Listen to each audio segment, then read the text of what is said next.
la situation dans l'est de la République démocratique du Congo, après l'attaque ou les attaques de Runyoni et aussi d'autres localités, nous allons en parler avec les députés, l'élu du coin.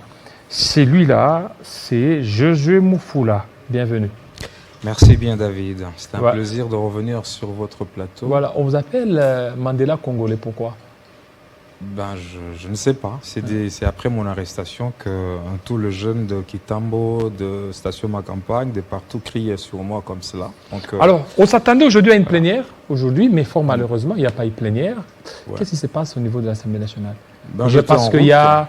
y a une partie importante des députés qui sont allés au À Maroc. l'hémicycle. En fait, au Maroc, ben, je ne crois pas que ce soit la raison pour le report de cette plénière d'aujourd'hui, mais j'étais en route déjà. Mon assistant m'appellera pour me dire qu'il n'y a pas de plénière, d'autant plus que le quorum était déjà atteint, hein, mais paraît-il que, puisque l'objet c'était la ratification de plusieurs lois, mais paraît-il que le gouvernement n'était pas saisi. Alors, c'est une insolite. Moi, je n'en reviens pas. Comment on peut programmer une plénière et ne pas saisir le gouvernement qui doit,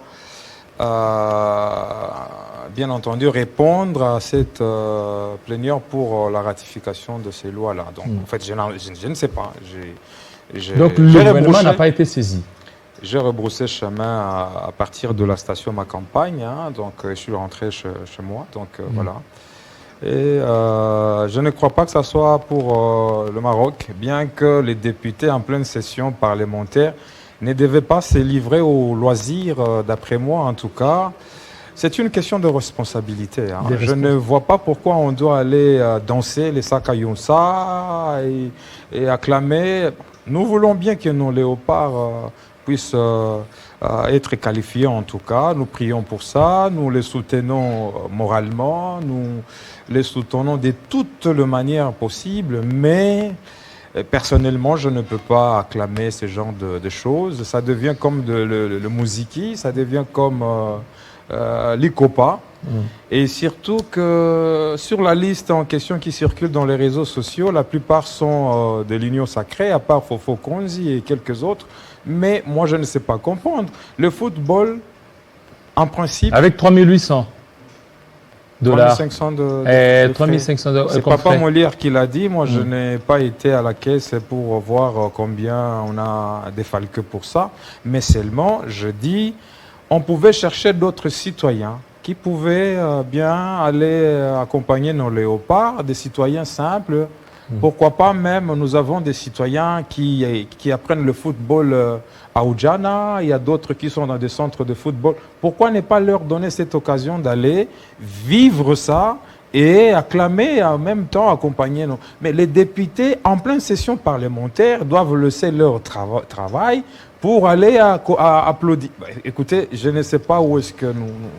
Voilà, Monsieur Josué Mufula, vous êtes élu de Goma.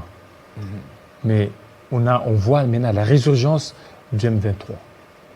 Il y a des localités qui, jadis, étaient occupées par nos forces armées. Actuellement, nos forces armées ont dû replier parce que les M23 ont vraiment attaqué Runyoni et d'autres localités.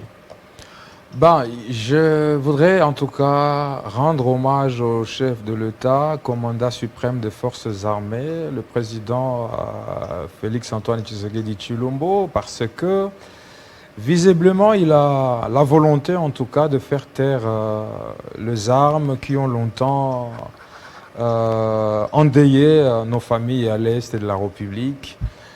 Et décréter l'état de siège, déjà matérialiser cette volonté politique-là, malheureusement, j'ai comme l'impression que le fait de n'avoir rien planifié du tout avant tout cela pose un sérieux problème. Et l'état de siège a ses limites. Hein. Nous, au sein de la commission défense et sécurité dirigée par le président dynamique, votre solution, qu'est-ce que vous aviez proposé pour mettre au sein de cette commission défense et sécurité, il y a eu évaluation de cet état de siège-là, à Ituri, même au niveau du Nord Kivu.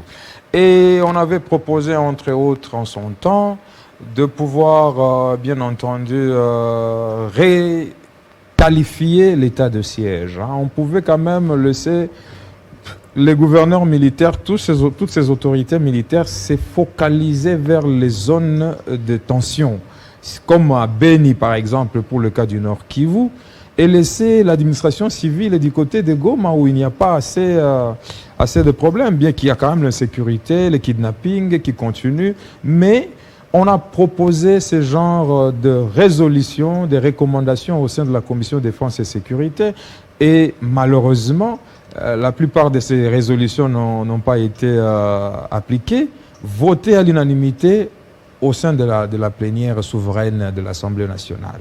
Mais bon, et quand vous demandez dans le débat des sociétés, puisque la démocratie c'est le débat, lorsque vous demandez qu'on puisse appliquer nos résolutions, eh ben, on dit que vous critiquez l'état de siège.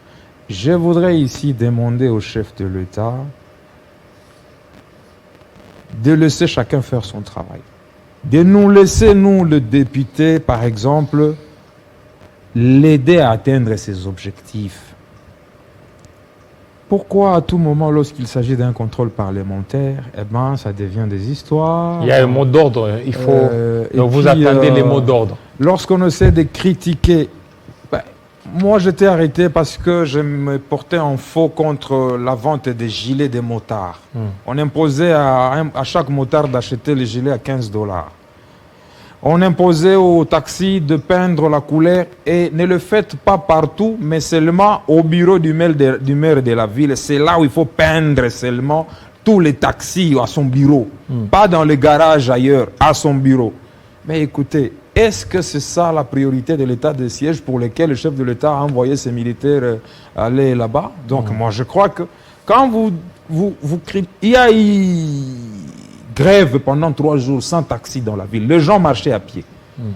Et quand vous saisissez le ministre de Transport et qu'on on arrive à suspendre l'opération, on dit que au Longoli bifte que na munoko batu mususu. Et petit on est photo là ça et to bambila. Mais bon ça les loroté. Voilà maintenant la motion. La motion contre le ministre de l'économie Jean-Marie Kalumba. Une motion qui fait jaser. Et aujourd'hui, on est en train de voir, tantôt ce sont des opérateurs indo-pakistanais qui sont derrière, qui veulent à tout prix qu'ils tombent, parce que leurs intérêts ne sont pas protégés. D'autre part, c'est d'autres personnes qui soutiennent le ministre, qui veulent assez que le ministre soit maintenu. Et vous, déjà, à l'époque, on a eu à diffuser vos éléments, parce que je les diffuse ici, vous aviez eu à écrire une motion contre le ministre. Maintenant, où est-ce que vous en êtes? Mais déjà, vous m'apprenez quelque chose que je ne savais pas. Les Indo-Pakistanais qui sont derrière ça, c'est un certains opérateurs négociateur allié, hein? Négociateur. Semble-t-il. Mais écoutez, moi j'étais le tout premier député.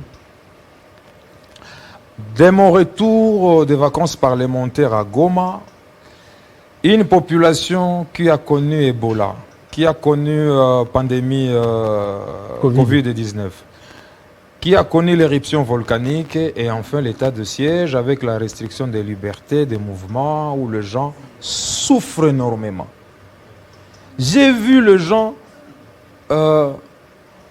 importer la tomate à Gisenyi, de Gisenyi au Rwanda. J'ai vu les gens importer les maragis, la viande, nyama. Et moi, je me suis dit, mais cette économie extravertie, jusque quand? J'arrive sur Kinshasa, je vois les Libanais, les Chinois surtout, qui sont dans nos riz, dans la cité, à l'Ozone, à Lalou, à Delvaux, à Tchangou, Anjili, je ne sais pas où, jusqu'à Massina, dans le quartier en train de vendre même le fumbwa. Un Chinois mais qui te vend le fumbwa. Et c'est en violation de nos textes qui interdisent aux étrangers de s'adonner ou de pratiquer le petit commerce. Qui ne sait pas que c'est interdit aux Chinois et tout le monde? Et puis comme nous sommes devenus aussi un peuple naïf et passif, on devait bien chasser ces gens-là. Malheureusement, ils ont les numéros de tous les généraux de la ville ici. Donc, alors, moi, je suis rentré de Goma. je me rends compte que socialement, rien n'est vain. Le peuple, la population se retrouve dans le moi. Et c'est comme ça que j'ai initié une question écrite en me basant sur l'article 179 de notre règlement intérieur qui stipule qu'en dehors d'une session ou pendant la session, le député national peut poser une question écrite à un ministre ou à un mandataire des entreprises publiques. Et donc, nous n'étions pas encore en pleine session. C'était une semaine, je crois, avant la rentrée parlementaire, que j'avais adressé cette question-là au ministre de l'économie pour lui demander, finalement, de nous expliquer comment, le pourquoi de cette flambée de prix à Goma, des denrées alimentaires de première nécessité.